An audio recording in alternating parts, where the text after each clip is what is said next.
గురుకులాల పోస్టుల భర్తీలో హారిజంటల్ విధానం అమలు చేయొద్దని డిమాండ్ చేస్తూ హైదరాబాద్ ఇందిరా పార్క్ చౌక్ దగ్గర ధర్నా చేపట్టారు మహిళా అభ్యర్థులు. పరీక్షలు పూర్తయి రిజల్ట్ కోసం ఎదురు చూసే సమయంలో కొంతమంది పురుష అభ్యర్థులు హారిజంటల్ విధానం అమలు చేయాలని కోర్టును ఆశ్రయించడం తగదన్నారు. ఈ విధానం కనుక అమలు చేస్తే మహిళా అభ్యర్థులకు తీవ్ర అన్యాయం జరుగుతుందంటున్నారు. నోటిఫికేషన్ ఇచ్చిన ప్రకారమే పోస్టుల భర్తీ చేయాలని, లేకుంటే ఆందోళన ఉధృతం చేస్తామని హెచ్చరించారు.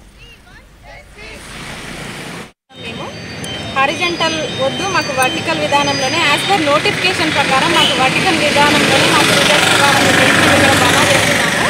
అయితే కొంతమంది పురుష అభ్యర్థుల స్వార్థం వల్ల మేము ఇక్కడ కూర్చొని ధర్నా చేయాల్సిన పరిస్థితి మాకు వచ్చింది. మాకు పాత గవర్నమెంట్లో 2023 ఆగస్టులో మాకు ఎగ్జామ్స్ జరిగినాయి. అయితే కొత్త గవర్నమెంట్ వచ్చిన తర్వాత నిన్న వచ్చిన న్యూస్ పేపర్లో హారిజంటల్ గురించి మనకి వార్త వచ్చింది. దాంట్లో హారిజంటల్ ఇంప్లిమెంట్ చేస్తున్నారు గురుకులాల్లో అని చెప్పేసి. అది మాకు వర్తించే అవకాశం లేదు. ఎందుకంటే గురుకుల వ్యవస్థలో మహిళా గురుకులాలు ఎక్కువ ఉంటాయి కాబట్టి మాకు 80% ఉంటాయి. అది వాస్తవం.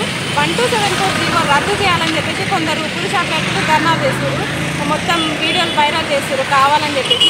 1274 మీద ఆల్రెడీ 6 years బ్యాక్ కూడా కేసు వేయడం జరిగింది ఇదే అభ్యర్థులు.